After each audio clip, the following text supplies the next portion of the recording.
Hello, everybody. Welcome to our activity for today. So this is how should the Constitution be interpreted. First things first, there are 2 pages of this. So I want to make that very clear that you do need to complete both pages. So how you do this is you open the document and you'll see there's these blue hyperlinks. Now you might be saying, how do I get to the videos? Well, you simply hover over the document. See how it says control and click to follow link.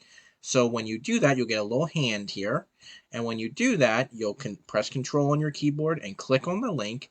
And when you do that, it'll bring up the video. All right, it'll bring up the videos that you need right there. So you can always check to make sure you're on the right video as well by looking at the video clip title as well of how to interpret the Constitution. That's what's here. Okay, there's the video clip title.